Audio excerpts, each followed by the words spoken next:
Hey footy fans, time to take a look back on round 18. Starting off with the Pies, who lost to the Cats 71-91. The Pies in 12th spot now on the ladder. They've lost their last 3 games. On the other hand, the Cats are now in 3rd. They've won their last 3. So for the reigning premiers in the Pies, they're falling to a massive rough patch. Their defence couldn't hold up in this game. The Cats were really good going forward. They went well in transition on a consistent basis. Lawson Humphries had a great game, the youngster with 23 disposals, and overall just some great moments. You had Oliver Dempsey, Mitch Duncan, Brian Myers having a good game, and a variety of others. And for the Pies, they just couldn't keep up at times, I felt, especially when it mattered most. And it's just not the Collingwood that we saw last year.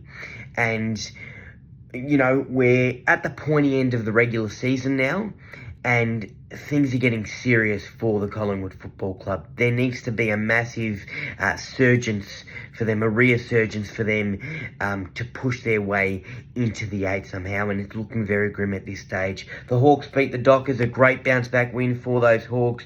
Always go well in Tassie. The Swans smashed the Roos 138-59. Chad Warner, 2 goals, 31 disposals. Errol Goulden, 41 disposals. The Swans dominated the Roos from the start to the end of this game. They needed that dominant win, which we saw, to keep them on track and, get them back on the winners list in a very nice way. Look, the Roos, credit to them. They've been improving in these last few weeks. They come up against the Swan side, who were out for, stone cold blood, who wanted to respond after a few horrid couple weeks results-wise, but they bounced back strongly, and unfortunately the Roos were the culprit in this case of that result. The Dogs beat the Blues 100-86. Not the result the Blues wanted for Patrick Criff's 200th game. Jamari Uguhagen kicked 4 goals. Charlie Curnow kicked 3 goals, but he had 7 behind, so not the best game for him in front of the big sticks. He could have had himself a bag, but just not as accurate as I would have liked him to be. The Dogs, a massive win for them. Definitely stunned me, that result over the weekend. The Crows beat the Saints at home. At Adelaide Oval, the Crows always strong at home. And in the wet, they got the job done. Back on the winners list in a very nice way. The Demons beat the Bombers 84-67. This result shocked me. I did not expect this. The D's held them off well. There was a late surge by those Bombers, but it was too late. Nick Martin had 4 goals. He had a few great moments in this match. I think, looking at the Bombers, that late surge that they had, trying to come back and win, they looked promising in that last 5 minutes or so. But you've got to get the ball forward. None of this short chipping kick game. Don't play kick to kick like you're in the backyard. Get that ball forward. And a player like Mason Redman, if you are, 45, 50 metres out or whatever he was late in the game, go back and take a ping at goal. Don't chip it, to a player inside 50, because it wastes time, and it definitely cost the Bombers in this game.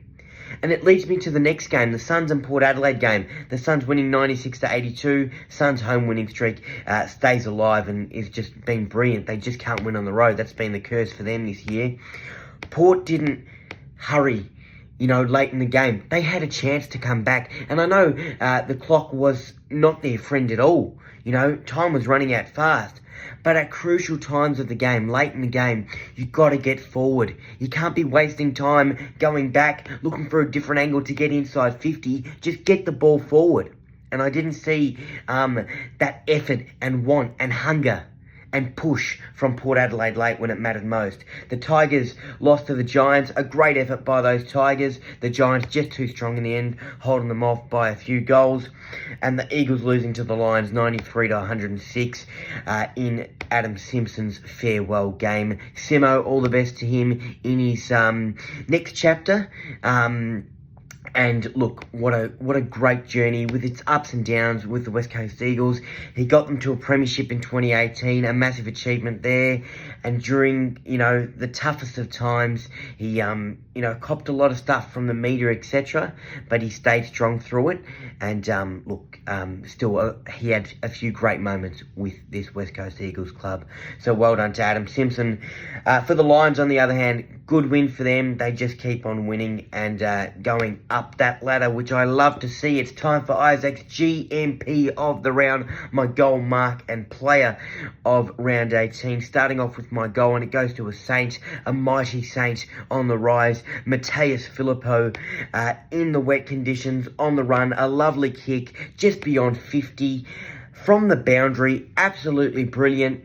This youngster is just, first of all, a great player and a star on the rise. And I tell you what, in the future, I'm expecting a lot of teams to really look at him and want to bring him over to their club, whether it be Victorian teams or interstate teams. He's a great player, and that was a very, very nice goal, Mateus Filippo. As I mentioned, in the wet conditions, he made it look very nice and easy. My mark of the round, well, he's probably already taken the mark of the year earlier in the year on Anzac Day, but it goes to Jamie Elliott, who, you know, just on return, back in the side, great grab, doing what he does best. Lovely little specky on Lawson Humphreys. He loves flying high, Jamie Elliott. And it was a great grab, not only the elevation, but it was a clean grab. He went back and kicked the goal. He's just a great player, and it's great to have him back out there in action for those Pies.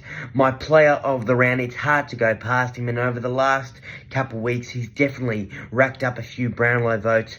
Lachie Neale, take a bow. He was absolutely sensational against the West Coast Eagles. He had 2 goals, 34 disposals, 2 marks, 9 tackles, 13 clearances, 3 inside 50s and 481 metres gained. He also had 10 score involvements. He was always around the football. He was the instigator for the Lions going forward. He was a leader out there.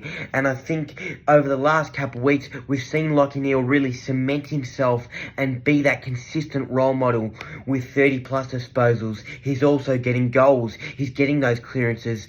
And he's just being an all-round brilliant football player, which we've seen not only at times this season, but in the past. And could he win a 3rd Brownlow? Well, I tell you what, if he keeps his performance up for the next few weeks, he'll definitely be a sneaky chance to create a memorable moment for himself and the footy world. Round 19 is not too far away. It's on Friday night when the Bombers take on the Crows at Marvel Stadium. I've got the Bombers by 14 points. I think it'll be a good game of football, and the Bombers just to get over the line. As always, you got to love footy. If you like that recap, make sure to give it a thumbs up. Comment down below your thoughts on the previous round. And if you haven't already, subscribe to my YouTube channel. And for more of my content, make sure to follow my Facebook page and also my Instagram page. Plenty of more sports updates on there.